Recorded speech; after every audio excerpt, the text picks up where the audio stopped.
লুটপাটের বাজেট। এই বাজেটকে বাইরে অনেকে বলছে চানাচোর মার্কা বাজেট। 2026-27 সম্পর্ক বাজেটে বলতে গেলে আমি এই কথা বলবো যে এটা লুটপাটের বাজেট। এই বাজেটকে বাইরে অনেকে বলছে চানাচোর মার্কা বাজেট, যা শুনতে ভালো লাগলেও খেলে পেট খারাপ হয়। আমি আমার কুষ্টিয়ার 3 আসনের জনগণের পক্ষ থেকে বাজেট সম্পর্কে কিছু আলোচনা এবং প্রস্তাবনা রাখতে চাই মহান সংসদে।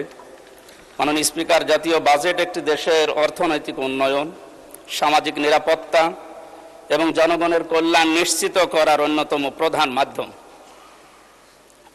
বাজেটের মূল ভিত্তি হলো রাষ্ট্রের আয় এবং ব্যয়। তাই রাষ্ট্রীয় আয় বৃদ্ধির ব্যাপারে যেমন আমাদের সচেষ্ট থাকতে হবে, তেমনি ব্যয়ের ক্ষেত্রেও আরও সজাগ দৃষ্টি রাখা প্রয়োজন। মাননীয় স্পিকার, অতি প্রয়োজনীয় উল্লেখযোগ্য ব্যয়ের খাত চিহ্নিত করে দক্ষ ব্যবস্থাপনার মাধ্যমে জনকল্যাণের স্বার্থে অগ্রাধিকারের ভিত্তিতে যথাযথভাবে ব্যয় করতে হবে, এটাই আমরা মনে করি। রাষ্ট্রের আয় বৃদ্ধির জন্য কর প্রশাসনের আধুনিকায়ন, কর ফাঁকি রোধ, অর্থ পাচার, রপ্তানি বৃদ্ধি এবং বিনিয়োগ বান্ধব পরিবেশ সৃষ্টি করতে হবে।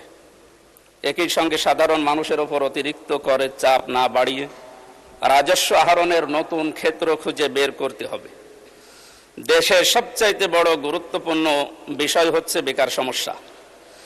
এই বেকার সমস্যা নিরসনে শিল্পায়নের প্রতি বেশি গুরুত্ব দেওয়ার প্রয়োজন।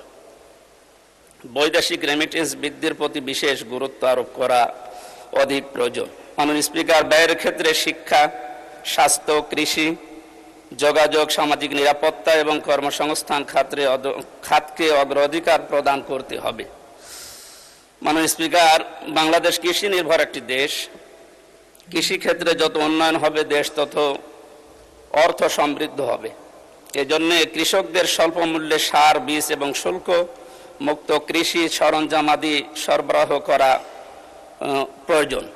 শিক্ষা খাতে বাজেট বরাবরই কম থাকে। এবার যতটুকু হয়েছে আমরা চাই বিশেষত বাংলাদেশের বিশ্ববিদ্যালয়গুলোর গবেষণার ক্ষেত্রে এই বাজেটের সঠিক ব্যবহার যেন করা হয় এবং গবেষণার জন্য বাজেটকে আরও বৃদ্ধি করা দরকার।